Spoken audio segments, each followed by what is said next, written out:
इतिहास की 6 खौफनाक और रोंगटे खड़े कर देने वाली घटनाएं। दोस्तों, आज की हमारी ये वीडियो ऐसी सच्ची घटनाओं पर आधारित है जिनके बारे में जानकर आपके होश उड़ जाएंगे। आज हम आपको ऐसे ही अजीबोगरीब किस्सों के बारे में बताने जा रहे हैं जो आम व्यक्ति की सोच से परे हैं। या आपने कभी सुना है कि एक ऐसा इंसान जो भूतों की पहेलियों को सुलझाया करता था, लेकिन उसकी मौत खुद एक पहेली बनकर रह गई। एक ऐसी जगह जहाँ पर चुड़ैल आकर घर के दरवाजे पर अपना नाम लेकर पुकारती हो, या फिर एक ऐसी शैतानी किताब जिसे पढ़कर मानसिक संतुलन तक बिगड़ जाए। इन सभी रहस्यों पर से एक एक करके आज अपनी इस वीडियो में से पर्दा उठाएंगे। तो चलिए दोस्तों, बिना देरी किए शुरू करते हैं वीडियो और जानते हैं इन सभी रहस्यमयी सच्ची घटित घटनाओं के बारे में, जिसे सुनकर और देखकर आपके भी रोंगटे खड़े हो जाएंगे। Number 6, the crying boy painting. दोस्तों, एक ऐसे मासूम बच्चे की पेंटिंग जिस पेंटिंग को लोगों ने घर से निकाल दिया। मासूम बच्चे की इस पेंटिंग की वजह से लोगों के घरों में लगी आग के कारण पूरे शहर में इस पेंटिंग की चर्चा होने लगी। लोगों ने इस पेंटिंग को शापित पेंटिंग का नाम दिया। जी हाँ दोस्तों, इटली के महान पेंटिंग आर्टिस्ट जियोवनी ब्रागोलिन के द्वारा बनाई गई एक रोते हुए बच्चे की पेंटिंग, जिसे उन्होंने द क्राइंग बॉय का नाम दिया था। साल 1950 के दशक में इस पेंटिंग ने उन्होंने इतनी जान डाल दी थी कि इसकी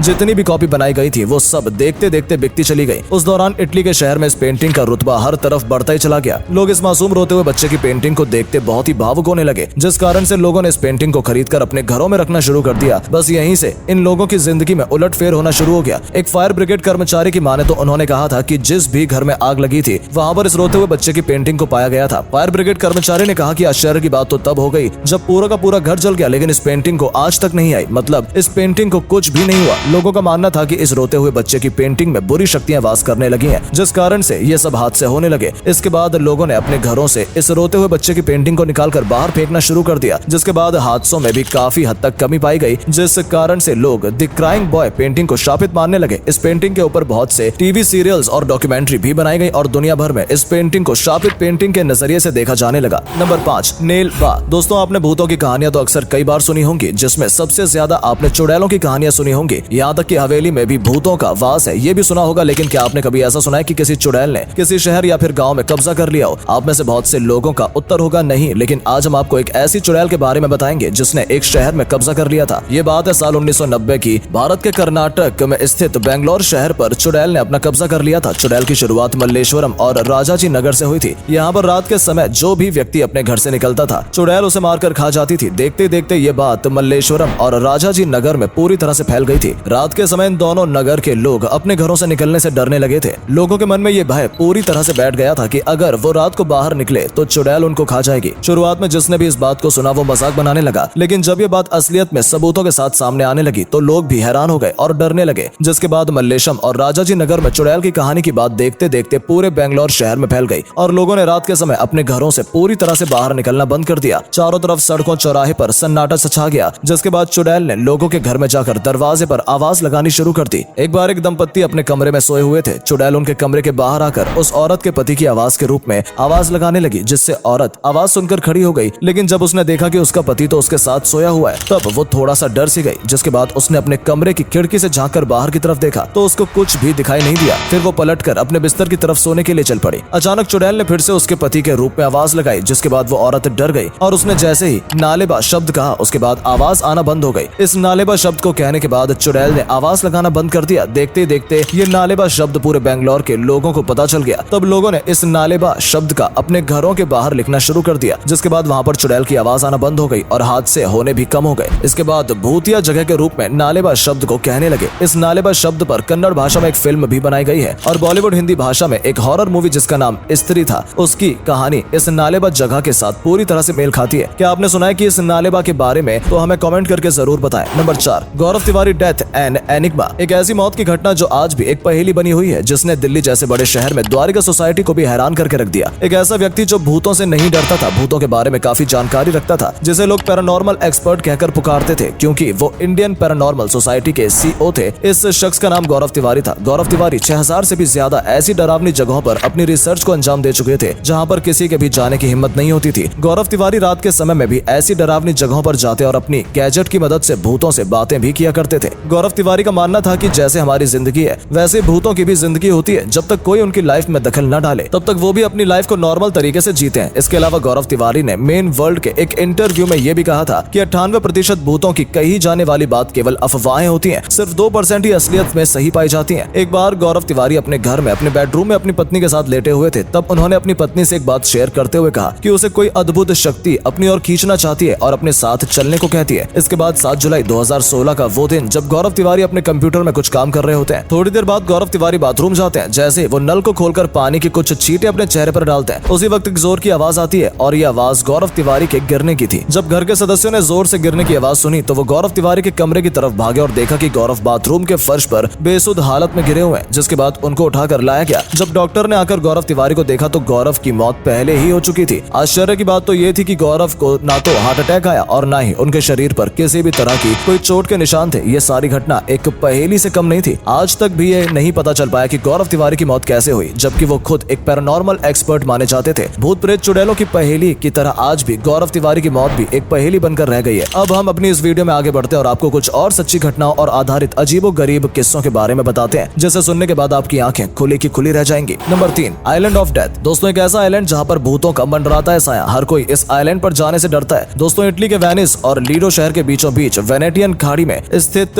पोवेग्लिया नाम एक आइलैंड है जो मौत का आइलैंड के नाम से मशहूर है, जिसके पीछे एक किस्सा है और इसके पीछे इतिहास रचा जा चुका है। आज से लगभग 3000 साल पहले जब इटली में एक भयंकर प्लेग बीमारी हर तरफ फैली हुई थी, तब जितने भी लोग बीमारी से ग्रस्त मरीज थे उन सबको इस आइलैंड पर लाकर रखा जाता था। जिसके बाद यहाँ पर मरीजों की संख्या इतनी बढ़ने लगी और प्लेग बीमारी से ग्रस्त होने की वजह से बहुत से मरीजों की मौत होने लगी। प्लेग बीमारी से किसी भी तरह का कोई भी उपचार न होने के कारण उस समय के शासक ने लोगों को इस आइलैंड पर जिंदा जला दिया, जिसकी संख्या लगभग 1.60 लाख से ज्यादा बताई जाती है। इसके बाद जितने भी शहर के अंदर प्लेग बीमारी से मौतें हुई उन सभी को इस आइलैंड पर लाकर दफन कर दिया गया था। तब से इस आइलैंड को भूतों के आइलैंड के नाम से जाना जाने लगा और यहाँ पर भूतों का वास होने लगा। इसके बाद साल 1922 में इस आइलैंड पर एक मेंटल हॉस्पिटल बनाया गया, जहाँ पर दिमागी हालत वाले मरीजों को लाकर उनका ट्रीटमेंट किया जाता था। यहाँ पर डॉक्टर और स्टाफ के अलावा कुछ मरीजों ने भी भूत देखने का दावा किया था, जिसके बाद यहाँ पर डॉक्टर समेत स्टाफ की बॉडी रहस्यमय हालत में मिली। इसके अलावा कुछ मरीजों की भी मौत हो गई। इसके बाद इस भूतिया आइलैंड की बातें हर तरफ फैलने लगी और इसे भूतिया आइलैंड के नाम से जाना जाने लगा। फिर वहाँ की सरकार ने इस आइलैंड पर जाने के लिए पूरी तरह से रोक लगा दी। अब कोई भी व्यक्ति या मछली पकड़ने वाले मछुआरे भी इस आइलैंड के आसपास नहीं जाते। वहाँ की सरकार ने इस आइलैंड को कई बार बेचने की भी कोशिश की, लेकिन किसी ने भी इस भूतिया आइलैंड को खरीदने में कोई भी रुचि नहीं दिखाई, क्योंकि कोई भी इस आइलैंड को खरीदकर अपनी मौत को दावत नहीं देना चाहता था। Number 2, Codex Gigas. दोस्तों, कोडेक्स गीगास नाम से ये एक रहस्यमय किताब है जिसे डेविल्स बाइबल यानी शैतान किताब के नाम से भी जाना जाता है। ऐसा कहा जाता है कि इस किताब को शैतान ने एक ही दिन में लिखा था। इस किताब के ऊपर आपको शैतान के चित्र देखने को मिल जाते हैं, जिसे आप वीडियो में देख पा रहे हो। इसके अलावा ये जादुई शैतानी किताब बड़ी ही रहस्यमयी है। ऐसा कहा जाता है कि जिसने भी इस किताब को पढ़ा या तो वो पागल हो गया या उसकी मौत हो गई। इस डरावनी किताब को किसी कागज के पन्ने के ऊपर नहीं लिखा गया है, बल्कि इसे लिखने के लिए चमड़े का इस्तेमाल किया गया है। इस किताब में 310 पन्ने बताए जाते हैं, जिनका वजन लगभग 85 किलो के आसपास बताया गया है और जिसे आज भी स्वीडन की एक लाइब्रेरी में सुरक्षित रखा गया है। इस किताब को देखने के लिए हजारों की संख्या में लोग रोजाना आते हैं। अगर आप भी इस किताब को देखना चाहते हैं तो आप स्वीडन की लाइब्रेरी में जाकर शैतानी रहस्यमयी किताब को देख सकते हैं। Number 1, baroque tunnel 33। दोस्तों, भारत के हिमाचल प्रदेश में शिमला कालका हेरिटेज रेलवे ट्रैक दुनिया भर में मशहूर है, जहाँ पर पर्यटक इस छोटी सी रेलवे ट्रैक का आनंद लेने के लिए दूर दूर से आते हैं। ब्रिटिश काल के दौरान बनाई गई इस रेलवे ट्रैक के ऊपर एक ऐसी भी टनल है जो हॉन्टेड टनल 33 के नाम से भी जानी जाती है। असल में हॉन्टेड टनल 33 का नाम इसलिए पड़ा क्योंकि ब्रिटिश काल के दौरान इस टनल का निर्माण का कार्य एक ब्रिटिश इंजीनियर कर्नल बरोक को दिया गया था, जिसके बाद इस टनल के दोनों तरफ मार्क लगाकर खुदाई का काम शुरू कर दिया गया। खुदाई करते करते जब टनल दोनों छोर से आपस में नहीं मिल पाई, तब ब्रिटिश सरकार ने कर्नल बरोक को बर्खास्त करके ₹1 जुर्माना लगा दिया। इससे कर्नल बरोक ने अपनी शर्मिंदगी समझी और फिर उसने उसी टनल के पास आत्महत्या कर ली। जिसके बाद यहाँ पर बहुत सी ऐसी घटनाएं घटने लगी जिसे भूतिया घटना कहा जाने लगा। आसपास के क्षेत्रों के लोगों का मानना था कि उन्होंने यहाँ पर कर्नल बरोक का साया इस टनल के आसपास देखा है, जिसके कारण से यहाँ पर ये घटनाएं हो रही थी। इसके बाद इस टनल का नाम कर्नल बरोक के नाम पर रखा गया, जिसे लोग आज हॉन्टेड टनल 33 के नाम से भी जानते हैं। तो दोस्तों, कैसी लगी आपको हमारी ये वीडियो? क्या कहना चाहेंगे आप इस सच्ची घटनाओं पर आधारित अजीबोगरीब किस्सों के बारे में? हमें कमेंट करके जरूर बताएं। आप अगर हमारी इस वीडियो में नए हैं तो हमारे चैनल को सब्सक्राइब करके वीडियो को लाइक जरूर कर दें। मिलते हैं आपसे अपनी अगली वीडियो के साथ, तब तक के लिए धन्यवाद।